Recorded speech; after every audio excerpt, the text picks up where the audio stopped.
Joined on the desk now. Well, it actually says on my rundown, joined on the desk by Jim Courier and Todd Woodbridge. Well, where is he? Are we missing someone? I don't know. You probably offended him so much. Well, it's the only one I haven't. Yeah. So it's a little awkward, but see, what happens in the Logies is, I don't know if you've been to a Logies. No. They actually have what's called seat fillers.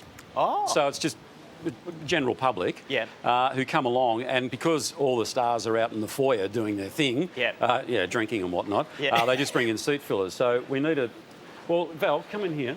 You sit there. Val's talk, in. Right? You're not allowed to talk or anything. You just now, Val is our statistician, all right? So, Val, you don't have a microphone or anything, so just sit there and just fill that seat for us. Yep. And we'll talk about some tennis. Now, Ash Barty.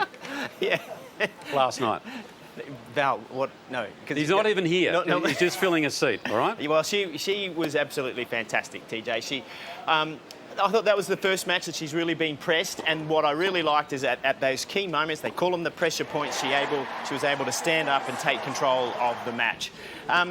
You know, when you looked at the draw, she was probably pretty happy, I felt, that Anisimova was in there and not Naomi Osaka. These two had that match at the semis of the French and have come through again, once again, 4 and 3. And the interview, Tony, was the one that really stood out for me, because it was nice to see that somebody as young as Ash has memory loss as well. In what sense?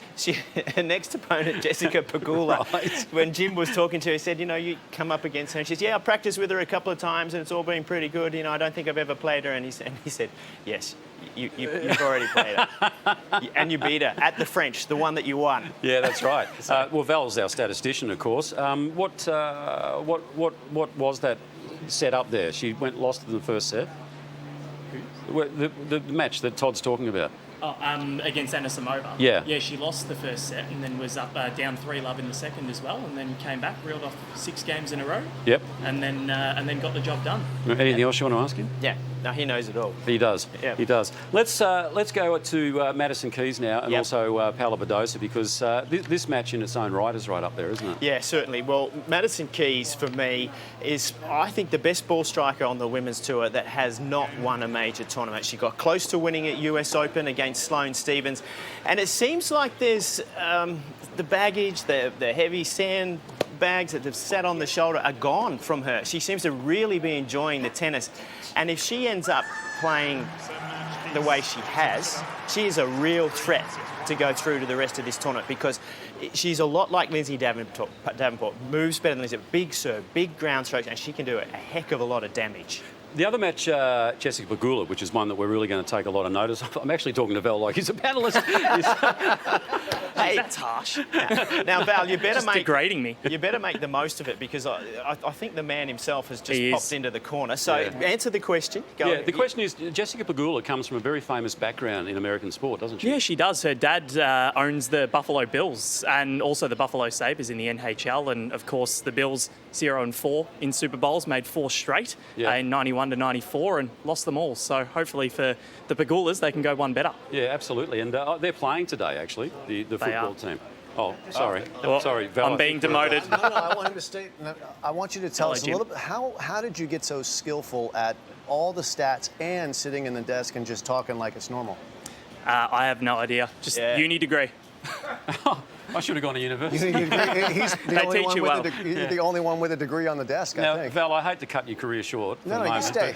You stay. We're going to work together. So Jim's going to slip in there. I'm going to stand up. Let's work together. Jim, we were talking before about how the American resurgence is such that, great to see so many sort of Americans coming through. So I'm going to get your views on that a little later on. But I want to ask you about Tsitsipas and Fritz. That's going to be one out of the box, that match as well. Yeah, Taylor Fritz has really come along in a big, big way. He's a player that can really challenge Tsitsipas, because Fritz, he's not the best mover necessarily, and understanding that has been a part of his move forward in the rankings. He's getting very aggressive off of the forehand especially. Look for him to do big damage against Tsitsipas. It's going to be a real battle for control in the center of the court. Fritz is not going to want to give ground.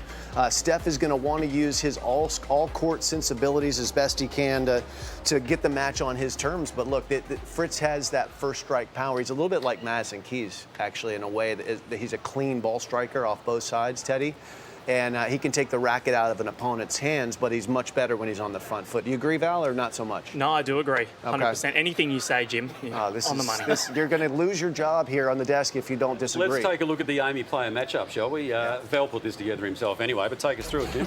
Yeah, that Amy does match up here. Look, head-to-head, Tsitsipas is 2-0 against him, but I don't think he's played Taylor Fritz in the form and confidence that Fritz is in right now. They're very similar in age, 24. They're really still ascendant as far as their career is concerned. And look at that ranking.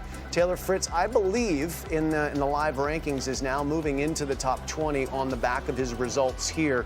And Tsitsipas, the ranking is really inconsequential for him right now, I think. I think it's all about getting his hands on a trophy. He's been so close. One set away from it at Roland Garros. Led 2 sets to love against Novak in that final and couldn't stick the landing. But, you know, what do you think, Val? Is that okay? I think that's brilliant. You're right. 20th in the world he'll be in the live rankings, so bang on, Jim. See? There you go. Bang on. This has been one of the most interesting segments I've ever seen. Our floor manager, Murph's been diving underneath the cameras here. He's been flinging around the back. It's extraordinary live television. This is all Tennis Australia's fault because I was shooting something for their historical canon over at the Centerpiece Buildings. That's why I'm late. She's had a good summer. Blame Tennis Australia. They just keep them delaying you got me on TV, so... Yeah, Val's happy. That's right.